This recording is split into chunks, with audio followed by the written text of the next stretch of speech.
everyone, it's Jess here from the Scrapbook Sisters, and thank you for joining me for a Kitaholic Kits design team layout. So for this layout, I'm going to be using the beautiful texture paste, the Colour Blast paste that came in our mixed media kit. I've never had one of these pastes before, and I'm in love. It goes on so smooth, and it is so shiny, and oh, just gorgeous. I love it. So as you can see, I've got one of our exclusive cut files there backed. I just took the top cone part off my Slurpee, and I'm using the doily stencil today and just smoothing that on. It's just, swoosh, swoosh, swoosh, so easy and very little wastage because this stuff is so beautiful. I want to keep every little ounce of it, and you can. It was really good. I want to use this on every layout now. Beautiful. So once I have done that and cleaned up all the wastage, because as I said, I want to keep every little bit, you can see when I pull off the stencil, it just, gorgeous. And then it dries so beautifully, and you can see even just in the camera, it is so shiny. So I have backed my slushy. I've put some vellum around the top part that's the actual drink, and I've backed the rest using our gorgeous papers. I'm sort of going with this being more like a cocktail than a slushy because that's what my photo is of. And that's why I took that overall sort of the lid, the cone part of the cup off. I really loved that rainbow paper that came on the other side of the cut apart sheet. It just really spoke to me, this Heidi Spot paper, but it was a little bit busy for me as well. Like, it spoke to me, but I didn't think I could use it as a full page. So instead of having a thin border on this layout, I decided to do quite a thick one because I just really loved that paper and wanted to try and get quite a bit of it shown. I had written on the back of my photograph what the occasion was and the date, so I'm just quickly writing that on the back of my layout because obviously I'm about to stick my photo to the page, so I'm not going to be able to see anymore and I'm not going to know the date. And I could absolutely go back and check my files and all that, but this way is much, much, much easier to just quickly jot that down on the back of my layout. So just going to map my photo.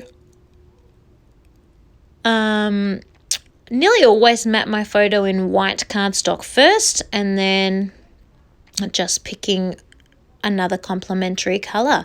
When I'm not sure how I'm using a page, I often sort of not quite start in the middle of my 12 by 12 piece of paper, but definitely don't start directly against the edge so that then I could still use that page as a border, or even if the hole's not too big, I can even cover that with where the photo will go or where a cut file will go, and I can get two uses out of my piece of paper.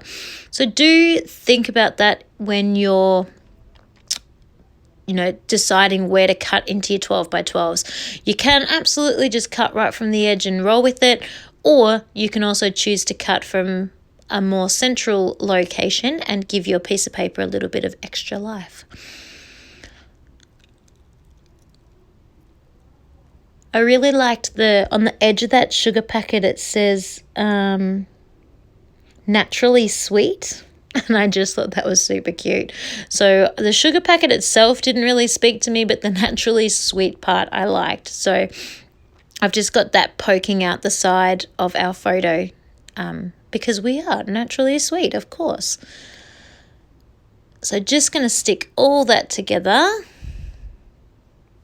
Unfortunately, I end up covering heaps of the doily that I created in the background. It's fine, you still see a bit of the gold popping through, but I would have rather to see more. So I either needed a larger doily stencil or to do it more than once. But anyway, I didn't quite know that at the time. How I'd sort of imagined it in my head, I didn't have quite as large cluster of flowers and layers and tags and all of those things. But in the end, it still works out really well. So popping all the florals on now. I think these are literally all the florals, but I could be wrong. Popping that one up on foam tape because I want it to overlap the flower. Little butterfly. I think he will get on the page, but I've just got to work out where exactly to pop him. He needed some foam under him to keep him up level with the flower.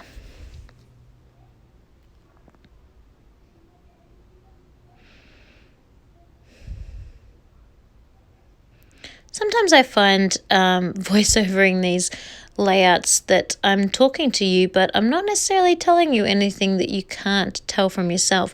And then I remember that often when I'm watching YouTube, I'm not specifically watching. I might be scrapping along or cooking dinner or doing something in the background.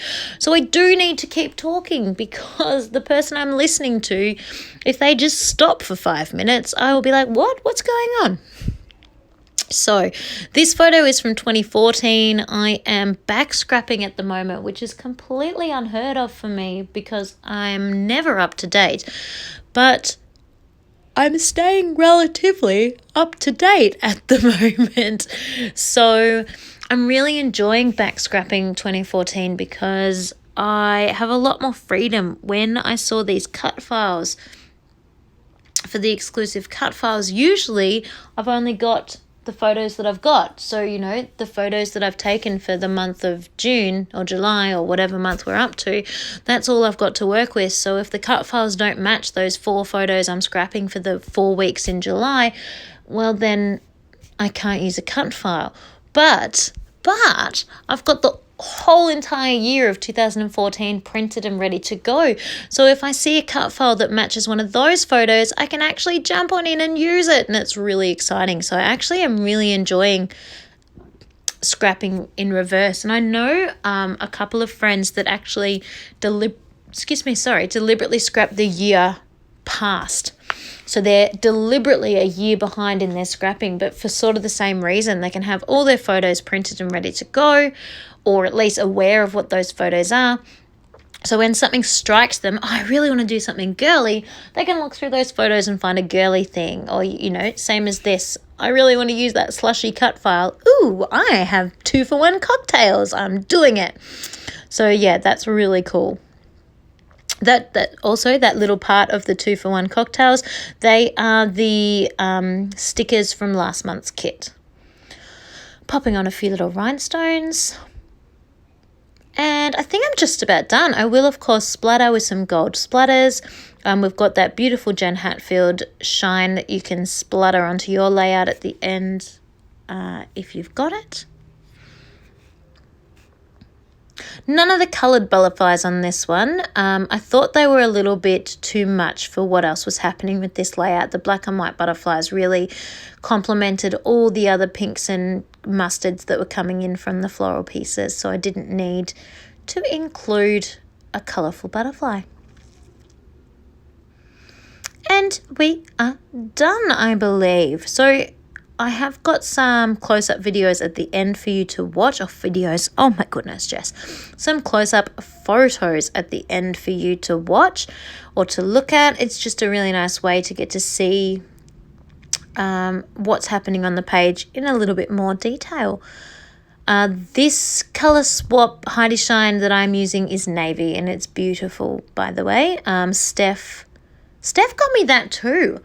I think she had a promo at some stage and she put in a surprise, and my surprise was a navy Heidi Swap colour shine. So Steph obviously knew me and knew that I needed this colour. So thank you so much, everyone. I hope you have enjoyed this process video, and I will see you next time. Bye.